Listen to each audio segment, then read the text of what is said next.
thank you so much for being here. It's great to be able to have this conversation with you. And I'm excited to talk to you about this book.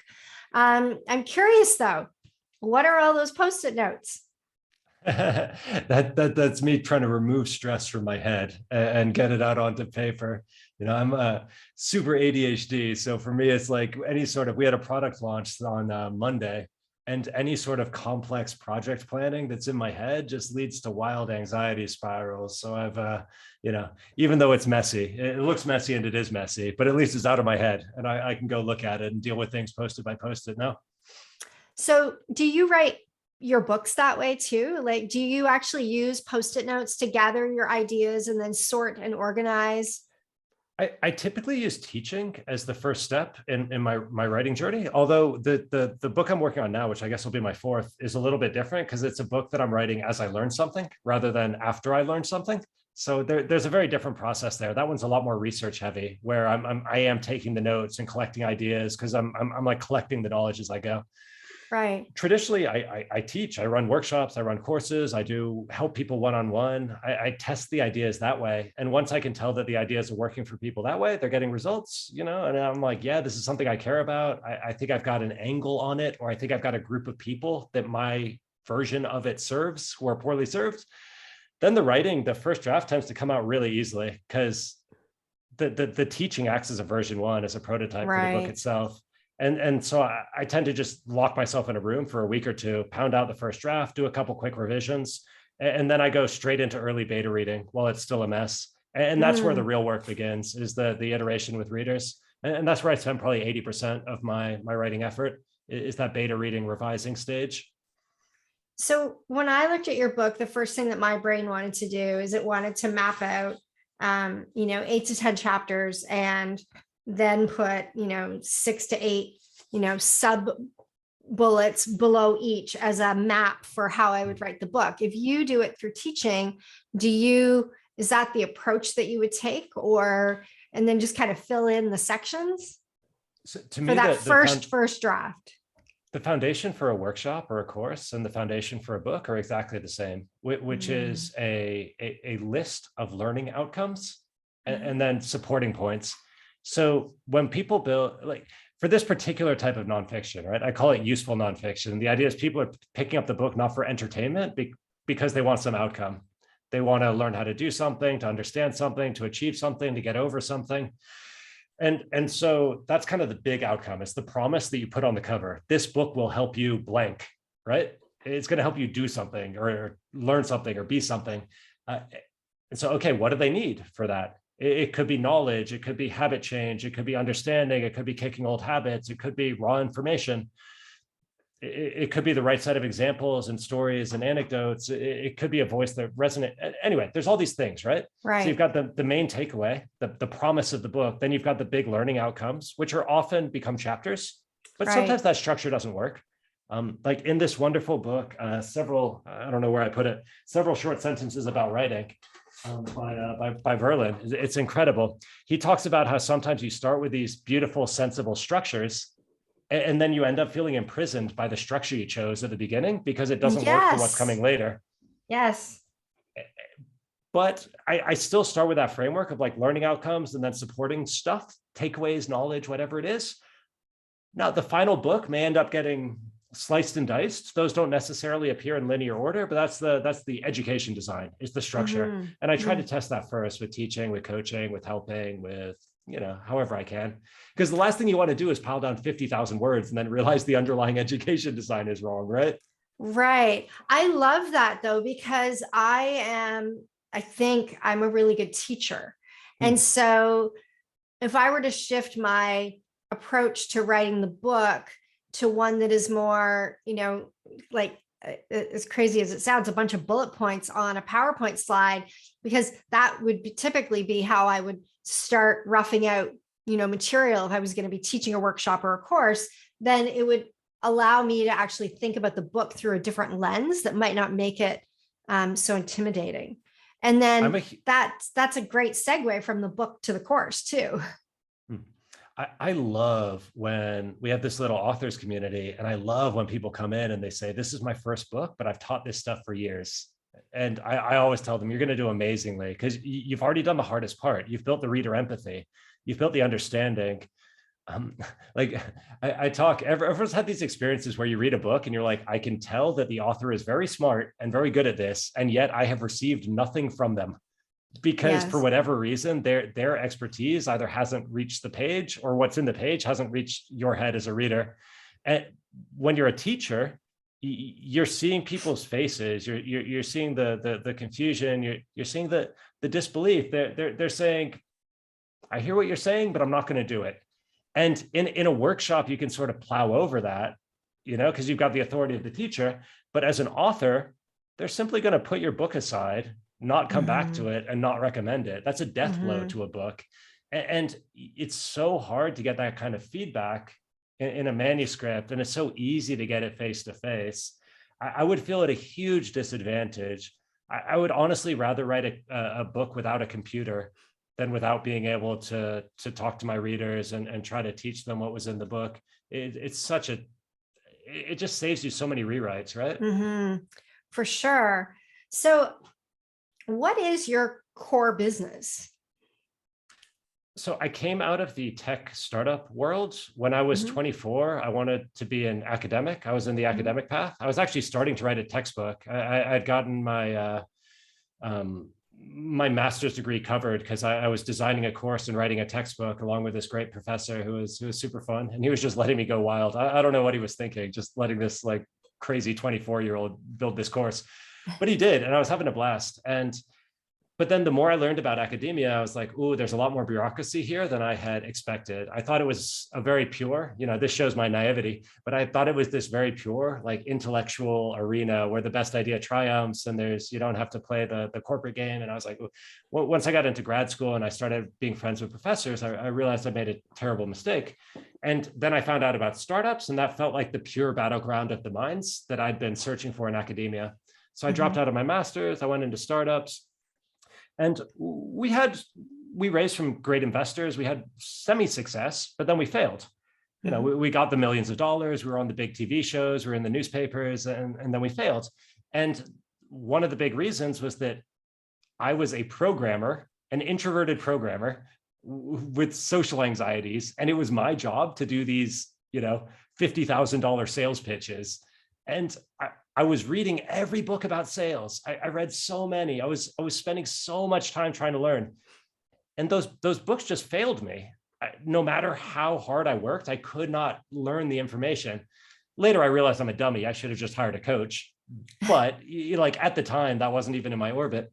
And anyway, we ran that business for 4 years. And as it was failing, I was starting to understand it. And then later I was on an awkward vacation, and I was kind of alone in a cabin with no internet. And so that's when I wrote the first draft of the book, which was basically what I learned from this skill that had caused my first company to fail. I was like, okay, this is how to do sales as an introvert. And that became my first book. And then meanwhile, I went back to business, right? And I've been building little businesses since then. I like to bounce around. My background's in game design. So I built a card game and kickstarted it. I built an education agency. I built some software. And the education agency was fun. And when I wanted to shut it down, I thought, well, we learned something interesting about workshop design. I would be sad if what we figured out shut down with the business. That business was really profitable. We just didn't want to do it anymore. And so I was like, okay, so as I shut that down, I should document it. So that became my second book, which was about the workshop survival guide. And that's kind of the flow that I've been operating in. I get excited about a product, an industry, a business, a skill. I throw myself into it. I learn it. And after a while, I'm like, ooh, I figured something out. And then I love documenting it and doing the writing. And now the books have been quite successful. The 3 books do about $25,000 per month in royalties, which is good. Awesome. And it's growing. They do pretty well. And I don't see any reason to stop. I really love this flow of learn something for a few years and then write a book about it, Yeah, it sounds to me like your business is create useful stuff. It's a nice way to describe it. I'd call it more like fumble around and then extract some useful artifacts from the wreckage. Well, I think I mean I really, really, really enjoyed your book. I binge read it. Um, you know, I I feel like you did a really good job of succinctly explaining to people what they need to know. And I think that, as a wannabe author, because I aspire to be someone who writes books, not someone who wrote a book. Um, I I feel like sometimes I have so many ideas that I don't know how to pare them down to write the one thing that is probably the most important. I don't have an answer for this. This is obviously a hugely personal question, but one thing that I think it's easier to eliminate the books you shouldn't write than to find the one you should.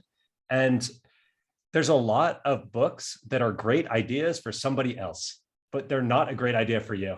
Right. And one of the easiest kind of acid tests or litmus tests for this is, are you going to want to go talk to those readers?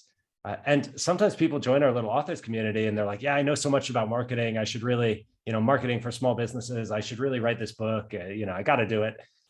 And then we get to talking and all they want to talk about is whatever, personal fitness.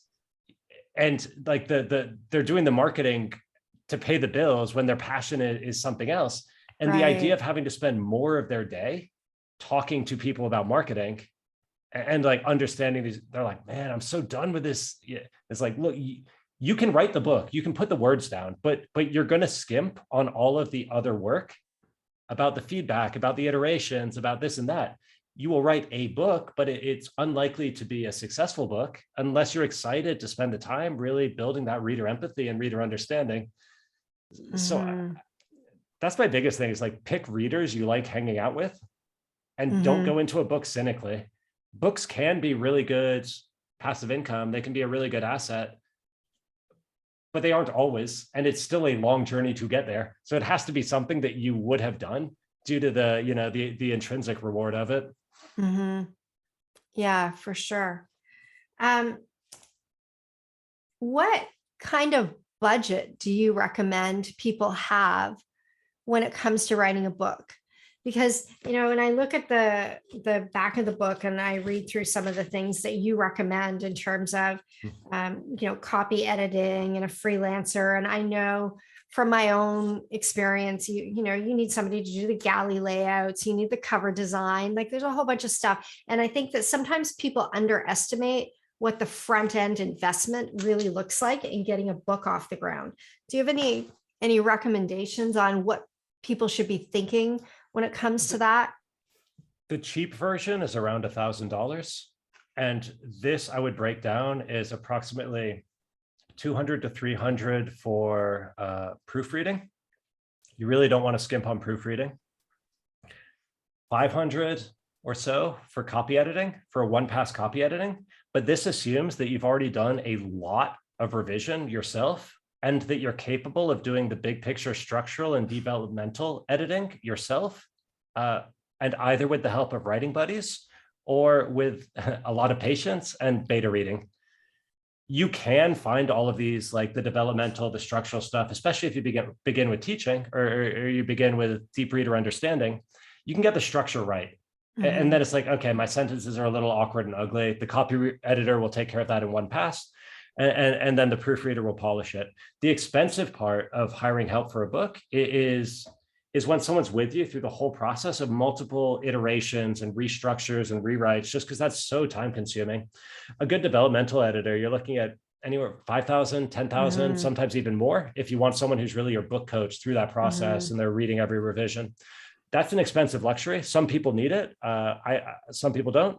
I did my first book, it's now done more than $600,000 in royalties. And I did that completely by myself, plus the help of a very patient girlfriend. So she was kind of being she had no formal skills in it, but she was incredibly patient and was working with me. I'd do edits, she'd reread, we'd go back and forth. And I still nearly lost my mind. That was super tough. And I launched a book that was full of typos. And I had to do a bunch of embarrassing updates immediately after launch to fix the most egregious errors. Yeah. I have typos too. My mom made sure to let me know every single page and every typo in my book. But I'd say you definitely want, if you don't have $1,000 to spend on the book, you're going to feel quite hamstrung, because the copy Right. editing, the proofreading, like the hours saved per dollar spent there is very, very high. Then on things like cover design and interior layout for most books, unless you're doing something fancy, there's really good tools. If it's mostly prose and you don't need fancy layout, Vellum or Atticus are great. For a free alternative, you have a very simple book, only words. Readsy has a great free online layout tool. For the Kindle version, Amazon has the free Kindle Create. There's, most of these tools cost a little bit of money, but you're talking like 100, 200 that you're going to spend on software, and that's all you need. The cheapest and easiest website is Card, CARRD. But in many cases, you don't even need that. I have a friend, Alex Hillman. He launched his book, Tiny BA.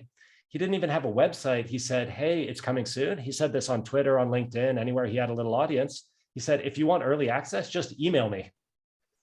And he ended up building a list of more than 1,000 people who had just emailed him and said, I want your book. So he had 1,000 pre-orders, and then once he was ready, he put up a little page where they could pay. He emailed them back. He said, hey, go here and pay, and then I'll send you your copy, or it'll be official.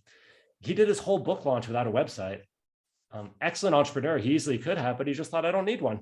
And he actually said that the benefit there was he never hit a spam filter, because every email he sent out was in response to someone's email coming in. The conversion rate was insane, because every single person, he'd ask them when they sent it to tell him why they wanted it or what it would do for them. He had some of the best marketing copy I've ever seen when he launched his website, because he'd had 1,000 people tell him exactly why they wanted his book. He said it was slow, right? Because he had to send a bunch of emails. But he said his book is better for it. And now he's got this beautiful system, and now it's self-serve. Now he's got a little website he didn't want to go on Amazon, because he likes to have the direct customer relationship. When you go on Amazon, you get the royalties, but you don't get the relationship. You never get your customers' emails. And if something goes wrong, so he has a larger business that sits on top of his book. So to him, he was willing to sacrifice some volume of sales in order to have the customer relationship. So he set up a little website eventually with Lulu Press. Lulu Press does print on demand, and it has a Shopify plugin. So on his website, it's just like, buy the book. It gets paid through Shopify. That gets sent to Lulu. They print out a book and they send it to his customer. Wow. So the exact same experience you would get through Amazon, except it all lives on his own website. So I think with a lot of things, I see a lot of authors getting hung up spending money on things that they didn't even need in the first place, because they're trying to do mimicry of the traditional publishing process. But a lot of the traditional publishing process doesn't need to be there. PR is the worst way to spend your money. You should be doing the podcast book tour. You shouldn't be doing a big PR thing. You should be reaching out to podcast hosts individually. I've talked to so many podcast hosts. They hate hearing from these paid PR agencies. They love hearing from an individual author who says, hey, I'm working on this book. It seems like it's relevant to your audience. I've listened to a bunch of your episodes. I saw you haven't talked about this in 18 months. I would love to send you an early manuscript. Pop on the show, they like that. So many things that we waste money on just don't need to be there. So to me, the essentials: a bit of software, proofreading, copy editing, possibly interior layout, depending on the complexity, possibly cover design. But even that, you can really change the price. And even a super premium cover designer is like $500, $700 for the best of the best. These are not super expensive things. Sorry, that was an incredibly long answer, but no, there was so much learning in that long answer, though. Lots of great things. They say, I believe there is a stat out there that I've heard before, and you may be familiar with this, that the average self-published book sells less than 200 copies. And you have a book that has sold over 600,000 copies. Oh, and I haven't sold quite that many. That's royalties. That's dollars. Oh, okay. The number of copies sold is 100,000. 100,000. Okay. 100,000, still a very impressive number. And yet you are also, a self-admitted introvert, you've said, which means that you're not, my my sense is you're not buying into all of these gimmicky book marketing campaigns and all this shock and awe stuff that we mimic and see other people do. And yet you've quietly and humbly created this ridiculous amount of success around writing books. It's so refreshing to hear what I would call a normal person getting extraordinary results from writing books. I love that. Oh, thank you. It's very kind. Yeah, I have a whole theory around this. Is it going to break things if I do like a 30-second screen share, or will that weird out the recording? No, go ahead. Just because I can show you a chart to make it a little bit more real. That would be great. So do you see my little browser window? Yeah.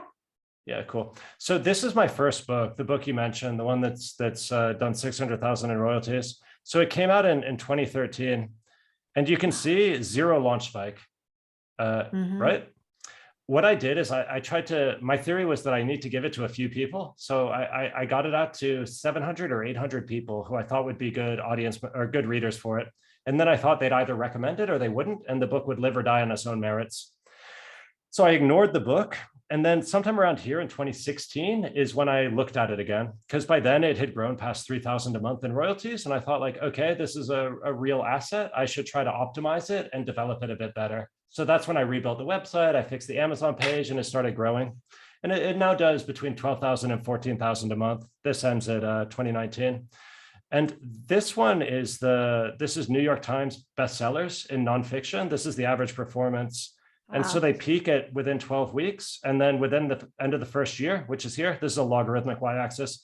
Within the end of the first year, they've lost 95% of their sales. End of the second year, 98% of their sales, and they never recover. An insane stat from Seth Godin, who knows a lot about publishing. He says that 90% of the publishing industry's profit comes from the 2% of books which last longer than 6 months and remain recommended. This is my most recent book, the first 6 months of it, Write Useful Books. So it did 31,000 on Amazon in its first 6 months. And you see, again, no launch spike. To me, a launch spike is a problem. This is what happens with a launch spike, because you're hyping up a bad book with PR. That's an insane waste of money. There's no way to profitably market a book if you have to do it manually. The only way to sell books in the long term is to make them recommendable and long lasting. So what I look for is I ignore the first 3 months because that's novelty. But months 3 to 6, I pay a lot of attention to, because that's where most books have started to fail. And so all I care about is months 3 to 6 and the organic growth. And then if I think I have an asset that's recommendable and going to be long lasting, then I'll start committing harder to, okay, how do I optimize it? How do I grow it, et cetera?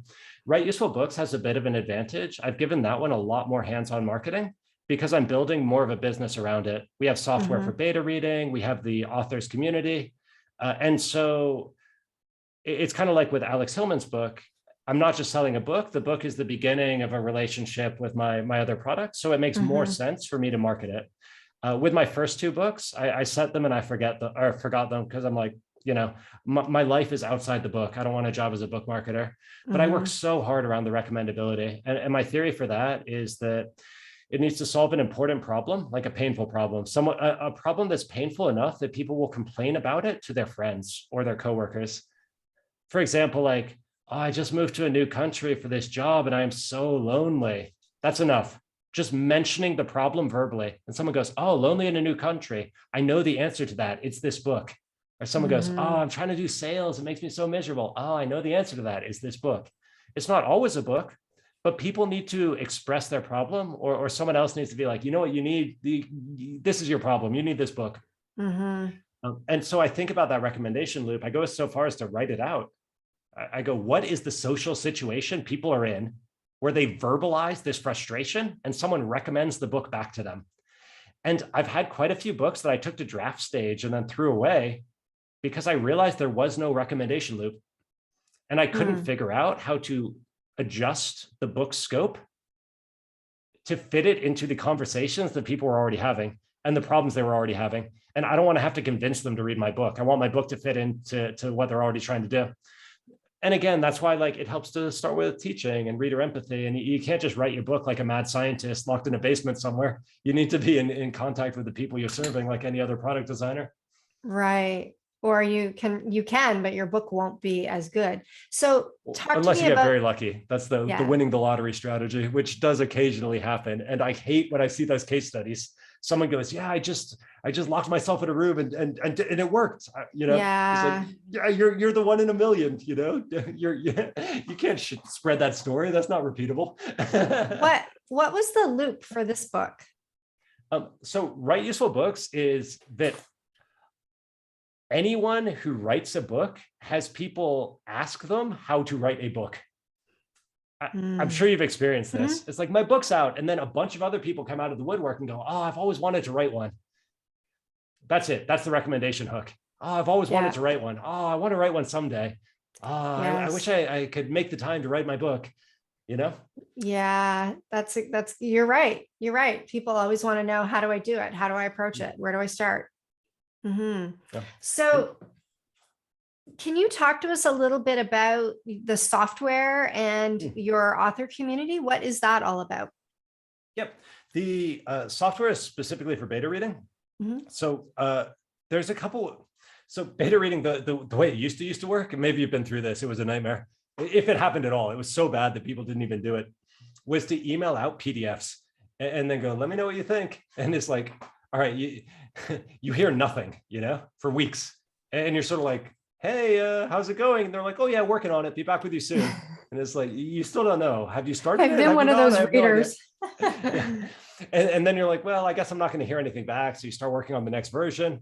And then suddenly you get like 1,000 comments from a version that you've already moved past, you know, or the feedback comes in, it's all the wrong type of feedback. And this person invested so much time in a way that doesn't even make the book better and you didn't have a chance to guide them toward the way they could be most helpful. So the manuscript's kind of a black box. And then there's Google Docs, which I used for my second book, which is a huge improvement. But if you've had 500 people reviewing a 50,000 word manuscript in Google Docs, it turns into a bit of a bit of a party, a bit of a mess. And also, we just wanted a tool that guided people toward leaving negative feedback and big picture feedback. And so the way we set it up is you import your doc from Google Docs. So we write in Google Docs. Eventually, we'll plug into Word and all the other writing tools. But for now, it's Google Docs. And you go import, it pulls it over. You share a URL, and then there's like big buttons. It's like confusing, slow, loved this, useful, like other the buttons on the miscellaneous cover. comment. Exactly. Yeah, that's where that cover style comes from. And when people see a button that's just like slow, they're like, oh, I can press that. And if it dramatically increases both the raw quantity of feedback, because you're reducing the barrier. People can leave a full text comment. They can go slow and then explain why, but they can just say slow. And so you get about 10 times more, like 1,000% more feedback in terms of raw quantity. And even more than that in terms of the negative feedback, because people are so shy when it feels so mean to see a blank text box and just say something negative. People don't like to do it. But when there's 4 buttons and 2 of them are negative and 2 of them are positive, they go, I guess that's what I'm supposed to do. Like, that's what I'm here for. And we got a long way to go. Right now, it's about 24 authors have used it for finished books, and they like it, but it's still very limited. Like the mobile commenting experience is not good. It's very picky about your manuscript formatting. There's little issues, but the authors in our community are using it. And then the community, it's just people trying to run all of this is available off writeusefulbooks.com. You can find the links to everything. There's the community and the other stuff. It's just hard, right? There's 3 habits you need to build. You need to build the writing habit. And then you also need to build the sharing habit, like putting it out there before it's finished, which is even scarier and harder. And then also the listening and feedback habit, because sometimes people broadcast, but they're not listening back. And so they're getting a bigger audience, but their book isn't improving because they're always talking and never listening. And so the community is really gathered around building those 3 habits for authors. And it usually starts with writing. We do writing accountability groups. We do this and that. And then there's also just some practical knowledge stuff that, we're solving, but also that stuff you could get off Google with enough digging around. The big thing is building those 3 habits.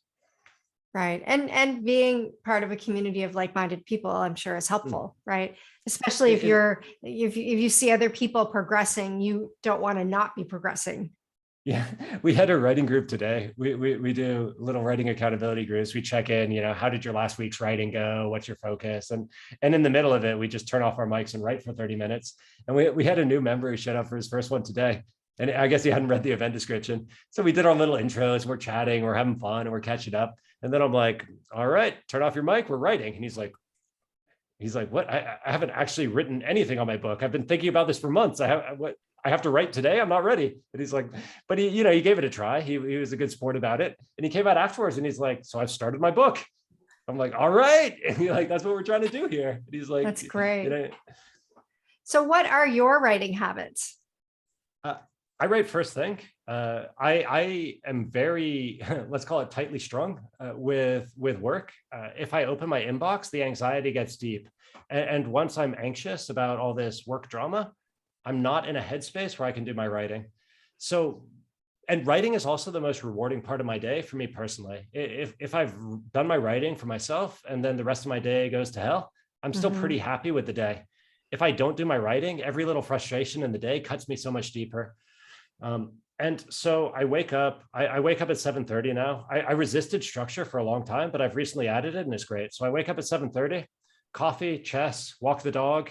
I do my reading, like read a business book or a book about writing, or usually nonfiction, something that'll get my brain going while I wait for the coffee to kick in. From 9 to 10, no matter what else is going on in my day, is my writing time for me, where I work on my book. I work on just rewarding. After that, if it's a calm day, I will keep going with the writing until I start to get tired, which is usually 2 to 3 hours for me, occasionally a little longer, but usually 2 to 3 hours.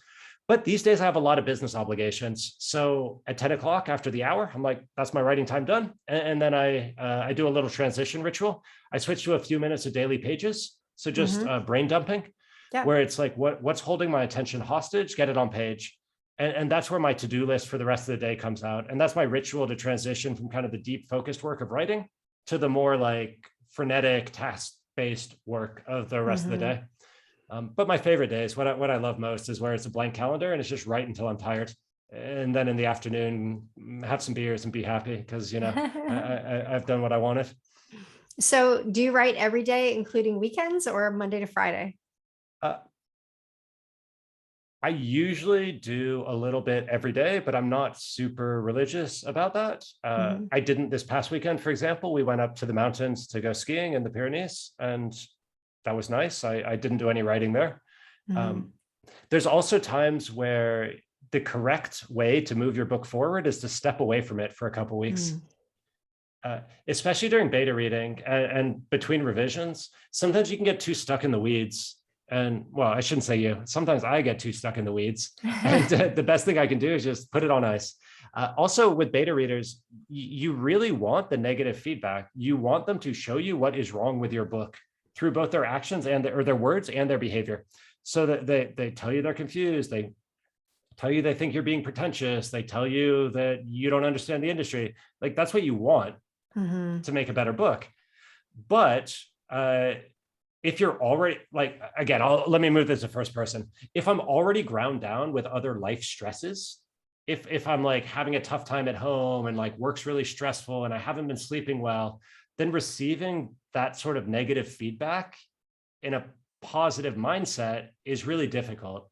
And it's quite tempting to react emotionally and start arguing with the readers or lashing back or proving them wrong or no, it was back in chapter 2, you just weren't paying enough attention. But if they missed it, then other readers will miss it also. And you're not going to have the luxury of arguing against your readers who read it after you launch, right? They're just going to go to Amazon and tell everyone they hate it.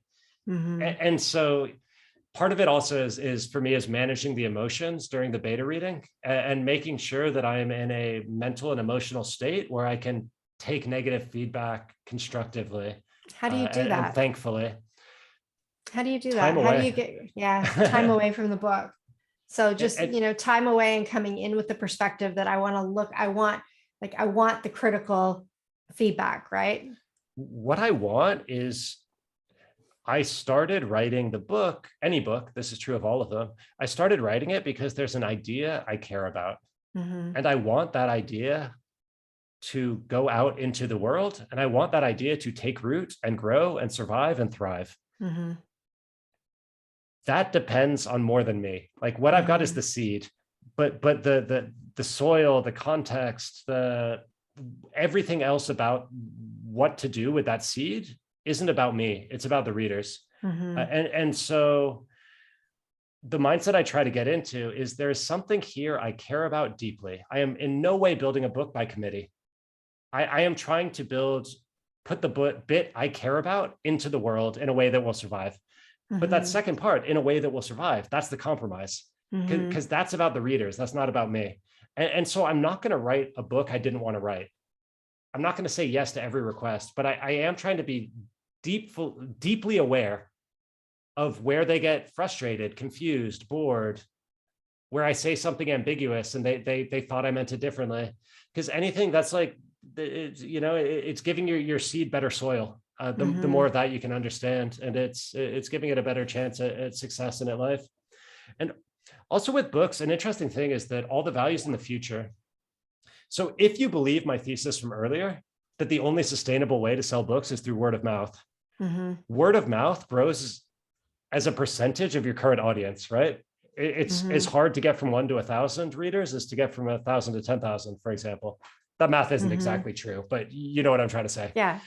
And so it's pretty tragic if you write an amazing recommendable book about a topic that's going to expire in 6 months. Yes. When you're writing about trendy topics, you're essentially saying, I am going to ride the PR wave and get a big spike really quickly, and then move on to the next PR wave for the next book. But I'm a slow writer. My books take me 2 years and a ton of energy and a ton of stress. And so if I'm going to write them, I'm only going to write so many books in my life. I want them to last for at least a decade. And when you've done that and you've built the book in that way, you've chosen those sorts of topics. And for example, I don't talk about software in most of my books because software changes. Right. And if Yeah, you've I done noticed that. I noticed you refer people in the back to the website, and you actually say something, I think, about that on page 132. These topics all rely on fast changing software. Including them in the book would risk misleading you with outdated information. So instead, I'm maintaining them as digital guides, which I'll update as the tools change. I noticed you don't require an email address. Yes, that's true. Is that intentional? Is it because you're relationship focused? Is it because you don't want to build a mailing list? Is it because you're retargeting based on, people who visit the page? Partly it's because I made a quick promise and I didn't want to undo it. So originally in my head, all of those sections that you mentioned belonged in the appendix. But when I got to them, I mean, basically what you said, I felt like they were so fast moving and I was like, So I moved them, but then it's like, yeah, it could definitely be a lead magnet. It would definitely be optimal to do it as a lead magnet. But then another piece of it was that I was frankly overburdened, and I've never figured out how to set up an email list that I feel happy with and that I am able to maintain. I used to have quite a big one, and 10 years ago, and one day I just woke up and deleted the entire list because it was giving me so much anxiety. And that was because I feel like I hadn't figured out how I wanted to put myself out into the world. And I felt like there was a disconnect between how other people saw me and how I saw myself. And so every time I put myself out there through a marketing activity, I felt a bit of dishonesty and shame. And I hadn't figured out how to position my public messaging and being out there. And that was something I focused on a lot around this past New Year, during the quiet time around Christmas. I was reading a lot of books about it, doing a lot of kind of self-workshopping, and I did a lot of breakdowns. I took all of the content creators and the authors who I admire, where they have these big platforms, and I feel like they're honest, and I would aspire to run a platform in the way they do. And I sort of broke them out, and I found that for each of them, there were parts, once I really got into the details, there were parts of their platform and their presence that I loved and wanted to emulate, and there's parts that didn't ring true to me. But by breaking down about 5 of them who were different, I was like, ooh, these are the bits that I actually admire. And once I figured out how to feel honest about it, I was like, okay, I can start to do this. And since then, I've actually been maintaining the emails, and I've been starting to build an audience again. And this is why part of why I never wanted to build an author platform was this. And another part is that my interests shift. And the optimal way to build an author platform is to choose a topic and stick to it. Right. Whereas I like to follow my curiosity, and I didn't want to be constrained into a space I no longer cared about. And now I found a way to position one around me. It's like, hey, this is what I'm thinking about. Do you want to follow along for the journey? It's probably not the quickest way to get subscribers, but it feels honest. I was talking to Tad Hargrave. He came to the authors group to do a Q&A. He runs marketing for hippies. And he has this beautiful quote, so relevant for every author. He goes, what's the best exercise? It's the exercise you do. It's not what's optimal, it's the one you'll actually do. What's the best marketing? It's not what's optimal, it's the marketing you'll actually do. And you're only going to do it if you feel honest about it, and if you feel authentic, and if it aligns with your schedule, with your constraints, with your values. And so I think what I'm doing now is deeply suboptimal, but I feel honest about it, and that's better than nothing. So that's like where I'm at the moment. But yes, if you want to do it optimally, definitely put an email on there and use those things as a lead magnet. They're perfect for it. Yes. Cass, I think you have a question. You may have more than one question. I do. I have so many. I misread your I misread the message that you sent me as in asking me if I was going to open it up. I thought because I hadn't made you a co-host that you didn't realize there were other people here, but I have the setting now set that if people don't have their cameras on, they don't show up on Zoom. So I apologize for making you wait so long.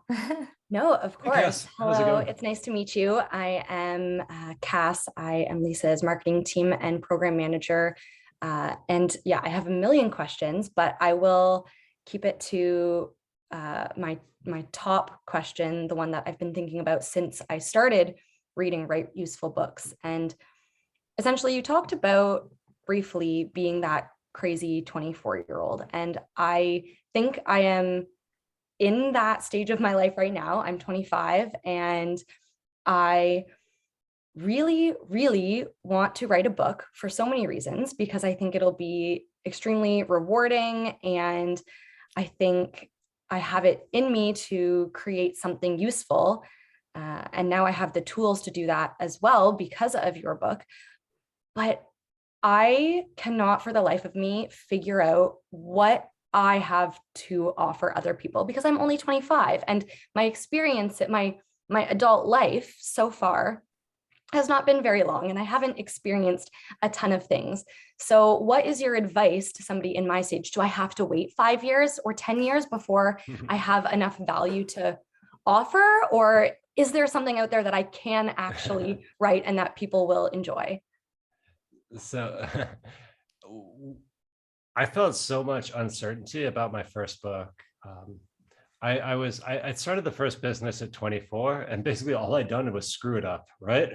At the time I wrote the book, my whole history was like, I started a business that didn't work.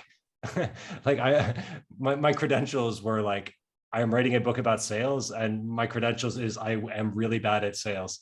And that gave me a bunch of anxiety. In the early editions of that book, the intro is all basically pitching against myself. It's sort of saying, hey, I'm the world's worst salesperson, this and that, because that was a way I could kind of manage that. Whatever it may, and all my friends were like, this is crazy. Why are you doing this? There's so much knowledge in here. Like, why are you trying to convince people not to read this thing? I've since removed it because there's a couple threads to this. So first, reader empathy. Everyone has sat in a room with someone who's 20, 40, 60 years older than them, where the message, they're clearly more expert, but they're so far removed from the audience's situation. Think about a university student with like this professor at the end of their career. They're so far removed from the student's situation that they can't speak the student's language, right? It's what we were talking about earlier with the air gap, or with the pseudo knowledge, where the professor clearly has the knowledge, but they don't have the audience, the empathy for the learner. So the advantage I had with my first book is I had not become a good salesperson, but what I'd done is I'd gone from being a terrible salesperson to a functional salesperson. Almost nobody writes the book called From Terrible to Functional. They all write the book called From Good to Great, because the people who write the books are the people who are the best in the world, and the people who are the best in the world tend to start it out with a natural talent, and they've honed that natural talent, which gives them a huge blind spot about the stuff that was natural for them, which is not natural for other people. So my advantage was that I was terrible. My advantage was that I was not an expert, because I was able to speak with an empathy for all the other non-experts. And it turns out there's a lot of them. That's one thought. Another thought is translation between audiences. So part of what I did is I translated existing sales knowledge to introverts. There are going to be groups, communities, worldviews, whatevers that you're a part of. And throwing a piece of knowledge or a piece of experience through that lens for that group of people is a big value add. Showing the beginner's journey is a big value add for a certain audience. Showing like acting as curator rather than teacher can be a big value add. This again came from Tad. He said, your job's not to shine the spotlight on yourself. Your job is to shine the spotlight on something interesting. You are the spotlight shiner. Like you're deciding where to point it. You're not like the person you put goes in it. That's a way to resolve it. Another thing I got from Nir Eyal, who wrote Indistractable and Hooked, which sold more than 1 million copies. He says the reason he writes books is because he's looking to buy a book about a topic that he wants to know more about, and he can't find a good one. And then he goes, I guess I'd better do the research myself. And so he says his life plan is to write a book every 5 years for the rest of his life. He's written 2 so far on that tempo. He's working on his 3rd now. Because he says, yeah, it takes a while. It takes a while to find a topic that I'm interested in throwing a couple years into understanding. And it takes a while to find a topic that doesn't already just have a canonical book written about it. But when he finds one, he goes, great, this matters. I care. Let me go do the research. And so he says he's not an expert in these books when he starts, but he is by the time he finishes, because he's the person who did the research. What I'm doing with my current book, my first 3 were kind of things I'd figured out. I said, I've been through this, I figured it out, let me share what I've learned. My current book, my 4th, is very different, because I'm saying, I don't know how to do this, but I need to learn. So while I'm learning, I am going to share what I am learning. If you'd like to follow along with that, like, here's the book. This is like what I know right now. And so much of these, the imposter syndrome, the uncertainty can be resolved from finding a way to position what you're offering in a way that is not overstated. And if you can find a way to do that, that's also going to be really valuable for a certain type of person, right? I don't know much more than that, but you know, those are some thoughts. That's absolutely the reassurance that I needed, because you're right. I think because I don't necessarily have all of the knowledge right now doesn't mean I can't find it through the process of writing, or I can't be a curator and reference people before me who do have the knowledge. And I think I'm going to just need to do a lot of deep thinking about and a lot of research about what I could possibly have to offer. But I'm going to recommend this book again, particularly for you. Several Okay. short sentences about writing.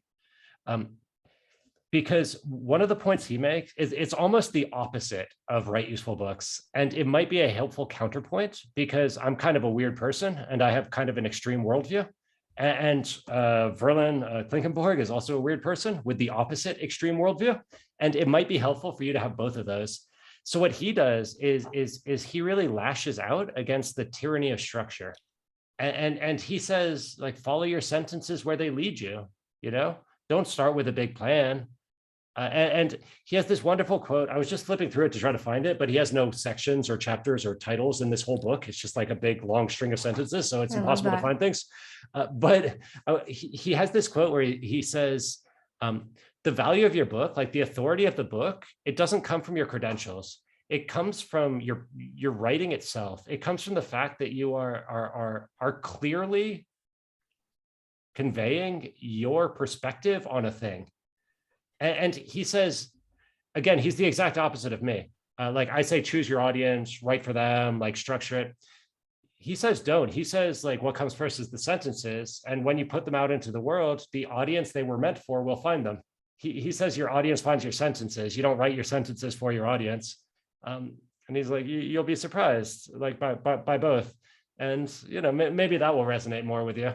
There's no like checkbox way to write a book. I But think I am more of a planner personally. I think I need the structure, but I will definitely look into that book too. That sounds really, really interesting. Yeah, the section he does on authority is so good, so good.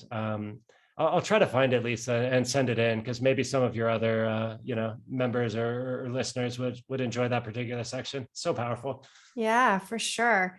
Cass, I think you probably have a lot more to offer than you realize, because even just listening to the podcast that you recorded for me last night and listening. So I ran into a situation this week where I was not able to record my podcast on time. And Cass and another member of our team offered to jump in and do a team takeover and record the podcast for me. So my control freak stepped aside and said, sure, go ahead, no F-bombs. And they recorded a podcast on 10 basically leadership lessons that they've learned working with me, which was really, really, really like a super kind thing for them to talk about. But what struck me the most was the insights that they both shared about the learning perspectives that they took from different things that we do inside of the business. It was very I can see it's going to be a really rich episode for listeners and a really well thought out manner of communicating. So when I think about you and what you have to say, and I think about what I just experienced on the very first take that you've ever done of creating a podcast, I think the sky's the limit. Like, it's amazing. Yeah. There's also for finding ideas, we get stuck sometimes too much in categories. Like we look at the common categories and we're like, it's a sales book, it's a project management book, it is a productivity book. But actually with useful books, people pick them up for very narrow problems sometimes. And so, for example, in that situation that Lisa just mentioned, I could imagine writing a whole book about like managing up and getting noticed when it's not your job, or like rapid advancement through managing up as I don't know what your job title is or whatever, or like, and it, because you think about it's such a widespread and well-known thing about being stuck at intern level forever and these dead-end jobs with like bosses who aren't giving any advancement path or opportunity. And it's sort of Sheryl Sandberg tried to touch on it at an executive level with Lean In, but she sort of missed the mark. I think she should have done a bit more beta reading. But that was a case where her knowledge didn't really cross the air gap, or she missed something in the tone. But like, I could imagine the equivalent of that, like that book's message, but from the perspective of someone who's like not getting the opportunities they not to cast any judgment on your particular working relationship, but like right now, everyone young is having to fight to get noticed and to move up and to find these spots. And it's like, hey, this is how you proactively manage your way up to find these opportunities to prove yourself. Stuff like that. That's like, it's like a thing, not a category, right? It's like a problem. It's the sort of thing you tell your friends as advice when they're like, like my job sucks. You're like, oh, do this. Boom, book idea. It really is a common conversation that I have with my peers, because you're expected to, for an entry-level position, you're often expected to have 3 years of experience. But how do you get 3 years of experience for an entry-level position? And you're expected to do unpaid internships and things like that. So that's an interesting topic. I like that. I also think there's something that you could write about in terms of hard feedback. And so what I mean by that is, your generation has a bad rap for wanting everything now and thinking, that they know more than the older generation and all this stuff. And, what I've seen in you is this sponge-like desire to learn and to look at every lesson and unpack the lesson and as part of your growth and development, and even shining the light on why you need to, I don't mean to you, but as your book, shut up and listen and learn. It's like such a powerful thing for a young person's career. So I think you have lots to write about. So Rob, I want to be respectful of your time. Were you going to jump in and say something there? I don't want to cut you off either. I was just going to say a small thing on that one. One of the ingredients for the book is, so there's like working backwards. Like people always start at the end. They start with the polish, right? They start with beautiful writing, no typos, etc. then they're like, is it engaging? Do the chapters have a hook? Is there a good story? And then they're like, okay. And then what doesn't get thought about is actually the foundations. It's like, does it work for them? And do they want it? And in what you were mentioning there, Lisa, is like, I think a super powerful and important topic. But the trick with something like that is finding a way to phrase it and position it and describe it in a way where the target reader is like, yeah, this is what I need. Like rapid career advancement, they're like, yes, that's what I need. Right. Shut like, up and listen is not. Yeah. And so there's also like a positioning trick sometimes where it's like, how do I like if you have a dog, like sometimes you have to put the dog's medicine inside a bit of cheese so the dog thinks it wants it, even though it really needs it. And like that's positioning, right? It's like wrapping the medicine in the cheese. And like finding that hook where they're like, yeah, this is what I need. Like every business, when I was teaching business stuff, a lot of our workshops and talks were like, raise funding, because that's what people want. That's the cheese. But actually to raise funding, you need a good business. So like raising funding was the cheese to talk about business fundamentals, which was the medicine. And it's like, sometimes you do that. You still need to deliver both pieces. Otherwise they get angry at you and they destroy you on the Amazon reviews. But the positioning does matter. That's really, I love that. I love the metaphor of the medicine and the cheese, especially as I'm stuffing medicine in raw dog food for one of my dogs right now. So I loved what you said about looking for authors who are honest and authentic, because I had an experience years ago. Like I have like, I don't know how many books in this office, and this is my Florida office, and I have a Canada office. Amazon probably drops off 3 to 4 books a week for me. Like it's no joke. I have a book addiction. And when I find an author I like, I become what I call an author stalker. I read everything that they write. And so it's bad for me to find new authors that I like, because that's more commitments for more books to read. And I had an experience years ago with someone who is a little bit of a guru who writes about leadership. And I followed his work and I thought he was amazing. And I went to one of his workshops, and it turned out that he was a complete, pardon my language, jackass. He was completely not who the world perceives him as. And it was so disappointing for me to have held this person in such high regard, and then to have had real life interactions and to see that what they talk about is not what they practice in terms of their own leadership. And so you talked about, authors that you look up to for being authentic and honest in who they are. I would love to know who a couple of authors who you respect the most for that are. Derek Sivers is probably top of the list. So he wrote a little book called Anything You Want, which was about his experience building and selling a business called CD Baby. It was such a refreshing read for me. It's so short, so authentic, so candid. It's like a memoir, but a very useful memoir because it is pulling out lessons. And then later he ran that one through, I believe, Seth Godin's little experimental publishing house, where he just did 12 books. Just to prove that publishing could still make money. And every single book was like an insane bestseller.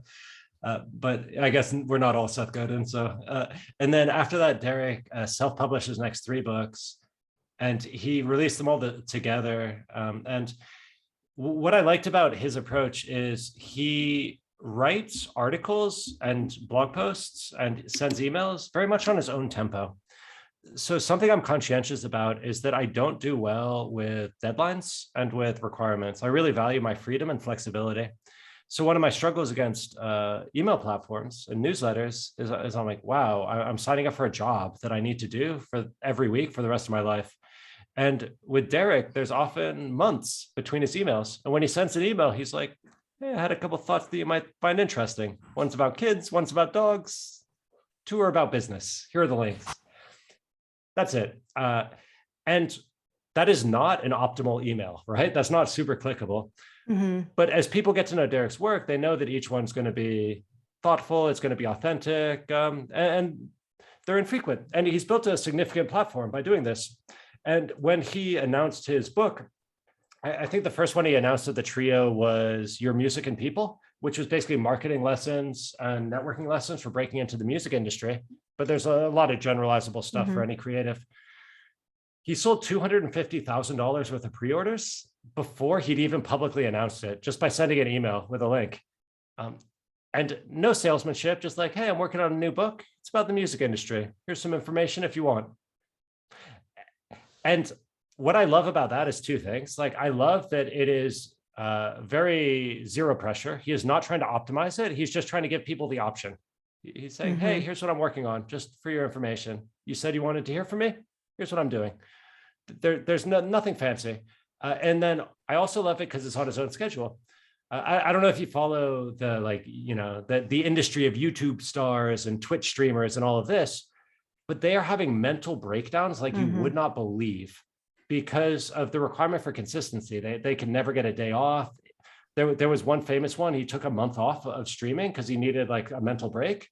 And it dinged him for like $3 million for his income. Now, of course, his income's high, but like, they're like, I can't stop. I can't stop. And so that was one. Another one I loved. These aren't all authors. They're just people who put themselves out there.